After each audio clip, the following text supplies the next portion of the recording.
Sam, and he's going to present a project from the machine shop. And actually, he's one of the students that I was really scared we had to do a project all remote. Because when I interviewed him, he was like, I really want to see the machine. Am I going to be able to touch them? And I'm like, I don't know how the pandemic is going to go. So he didn't come here before. The first time he came to Max Planck was the first day of the internship. So one of the best memories I have of that first day is walking Sam to the machine shop. And when he saw the machine, he has the same face of a child in a candy store. He was like, I won the lottery, this is my place. And so I'm super glad you enjoy your experience. He's going to present just one project, but he actually built multiple things. And we are very glad that you help us building things for our scientists. Yes, get ready.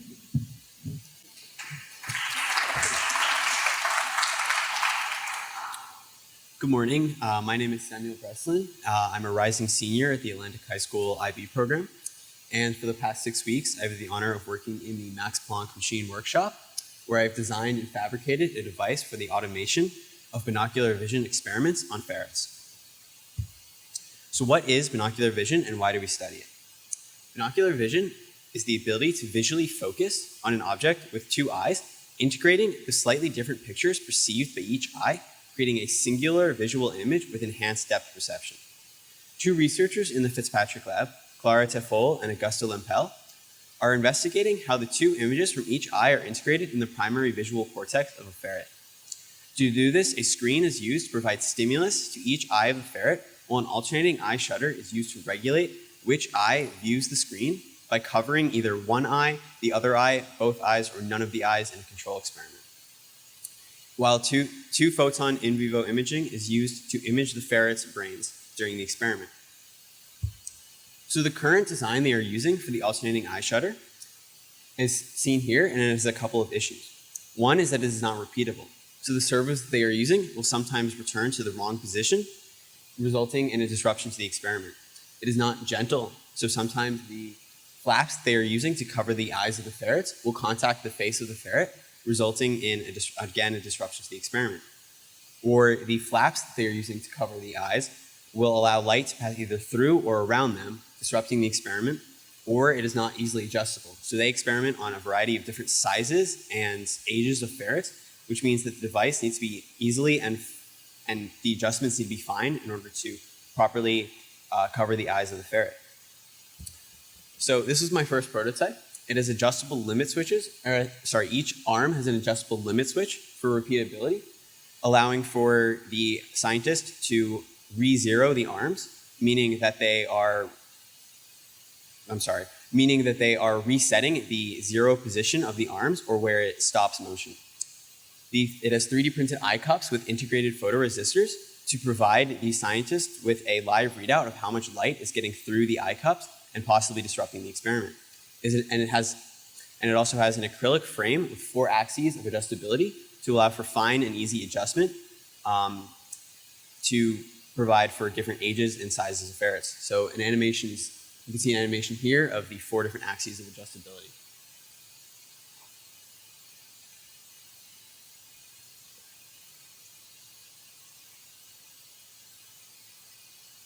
So in order to create this first prototype, I used a Universal Laser Systems laser cutter to cut the acrylic frame, a Formlabs SLA 3D printer, a Formlabs SLA resin 3D printer to create the eye cups, as well as a variety of manual machines commonly found in machine shops such as drill press, bandsaw, and others. I used SolidWorks CAD to design the entire model, which I used to construct it. So this is a time lapse of the laser cutter engraving a small part and cutting it out, which is seen on the model here. After this, I decided that I should move on to a version 2 as a result of the acrylic frame not being strong enough. The acrylic arms not being strong enough. This was because the threads threaded into the plastic arms would not have lasted the test of time, and over-tightening of the adjustment screws would have led to cracks in the arms. So this is version 2. It is aluminum arms. It features a mask made of flexible resin, which means that the eye cups do not have to contact the face itself and can easily block the entirety of light. And it has better eye cups, which allow for, again, better contact with the face of the ferret. So the version 2 used all of the same fabrication techniques with the addition of a 2-axis CNC mill to allow for construction of the aluminum arms. So for this project, I use a variety of electronics to operate the device. This includes an Arduino controlled over USB. An Arduino is a small microcontroller with a variety of pins that allow you to control small electronics. A ServoCity HS53 servo motor, which runs the main arms to open and close the eyes of the ferret. A photoresistor, which, as I said, measures the intensity of the light that is passing through the eye cups and possibly disrupting the experiment. And a limit switch, which I've stated allows you to re-zero the device, resetting the distance that the arms can turn.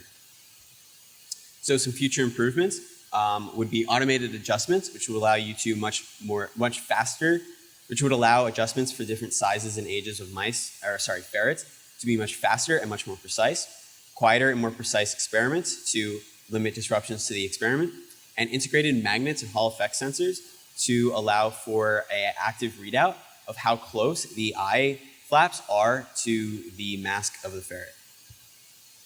So I would like to thank my mentor, Marcus Clement, as well as the other 2 machinists in our machine shop, Nicole Daniel and Abraham Riviera, as well as Dr. Ilaria Drago, who has organized this internship program, Dr. Augusto Lempel and Clara Tafol for bringing this project to me, as well as all my other interns and the generous MPFI supporters that make this internship program possible.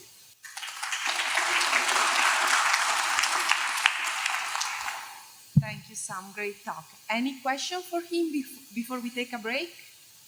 Yes. Can you talk a little more about your experience using the SLA printer? Like, how does that differ using resin compared to PLA?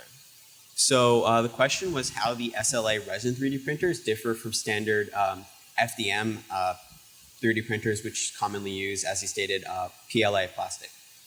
So resin 3D printing, at least on the Formlabs 3D printer that we use here, takes significantly longer than the standard FDM 3D printing. However, it does allow us to get a much nicer finish on the part, as we can do much smaller layers. So we commonly do 100 micron layers or 0.1 millimeters, whereas with FDM 3D printing, you get, I usually do about 0.2 millimeters. It also allows us to print very easily in elastic plastics or flexible plastics, whereas with FDM, it's quite difficult as the plastic strands will sort of roll up on each other. So yeah, it is much slower. So there are pros and cons. Nikolai and then Mr. Han. Hey, thanks for the presentation. Quick question. You said that from version 1 to version 2, you noticed that the arms were not quite strong enough. So how did you perform the stress test to figure out that that was going on? And what kind of materials did you consider constructing the new arm out of? So the first arm, as I said, was made out of acrylic, which is a very brittle material. So I wanted to ensure that it would last the test of time. So I was testing the adjustment screws, which if you, later during the break, you can come up and look at the arms themselves. So if those are over tightened, it can easily crack the acrylic. And, I didn't want that to happen while this was, say, in use.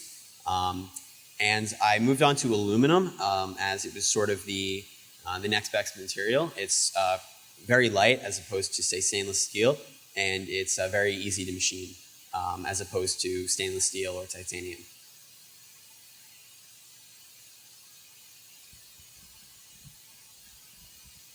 It's always wonderful to see new pieces of equipment that didn't exist before you created them.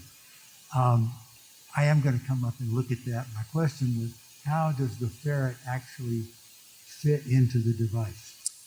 So this sort of acrylic piece on the bottom, this clear plate, won't actually be used in the experiment, but in the labs we use, we call them breadboards, They are sort of about 8 inches by 6-inch pieces of metal with holes drilled into them 1 inch by 1 inch apart. And so pieces like these, like rigs here, you can come up and look close to them, can be mounted anywhere on there. And they have already sort of a head mount for the ferrets, and then these can be mounted on the breadboard wherever they need to be. Thank you so much. So we are going to take a quick 10-minute break before the second part of the talk, and you can come up and play with Sam machine so we can test if it's strong enough. So a big round of applause again for all the